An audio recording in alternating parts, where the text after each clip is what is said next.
being, let's turn our attention back to the UBS India Summit.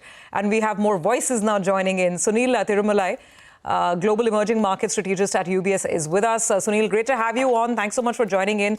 Interesting times, right? The summit is happening at a time where so many companies continue to list in India.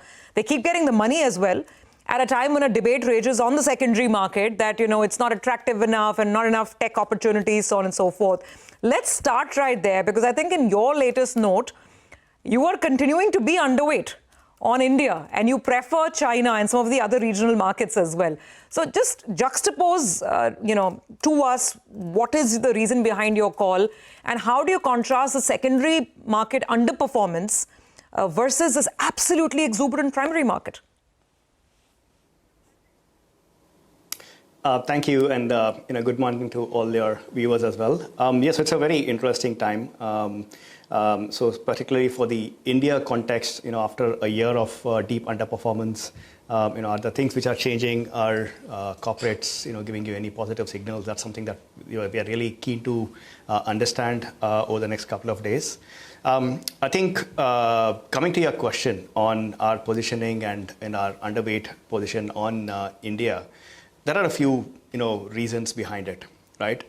If we actually look at the last 3-4 years of actual fundamental performance that we see, delivered by companies in India, the listed companies, the large companies in the index, you actually don't see any extraordinary growth or, either on top line or on earnings. It's pretty much in line, if not a tad lighter than the rest of emerging markets. The markets which are actually doing far superior are the tech markets like Taiwan, Korea, China too. And I think it also starts with the fact that the nominal GDP growth has actually come off significantly. And that matters a lot more for stocks, for top lines, for earnings, etc. Till let's say pre-COVID, or even till 2 or 3 years ago, India's nominal GDP growth was head and shoulders above other emerging market peers. But now it's not. There are other markets which are very within touching distance, right? So while that could stabilize and there could be some improvement, we don't see a catalyst that can take it back up to 12-13%, nominal GDP growth. In the absence of that, the valuations are actually, reasonably rich. So, in our numbers, historically, India used to trade at a 35-40% premium to other emerging markets. It's now, even after a year of underperformance, it's still at a 60% plus premium, right? Now, in the context of all this, the report that you're referring to that came out this morning, actually, we've done a lot of work on the AI theme itself. It's a global effort, trying to understand where we are in the cycle, how much, more to go at a global level, and which countries, which stocks are more exposed, etc. India is conspicuously absent, on that theme, and I think that's something that, from a global investor's perspective, other markets like China, like Taiwan, like Korea, which are giving you better opportunities. Now, the specific question on, the secondary market versus the primary market, I think that's actually one of the reasons for the underperformance of the secondary market. So if you actually see, no doubt the flows of household money into the stock markets is continuing. SIP investments, the flows are fairly high. They're not going much higher anymore. They're kind of showing signs of plateau. But the other interesting change is that the capital raise activity by corporates is actually shot up significantly. When we did some numbers pre-COVID, the total on a run rate basis, about 10% of the money coming in through SIP and mutual fund flows and other direct flows into the market from households, about 10% of it was the scale of corporate demand for equity capital.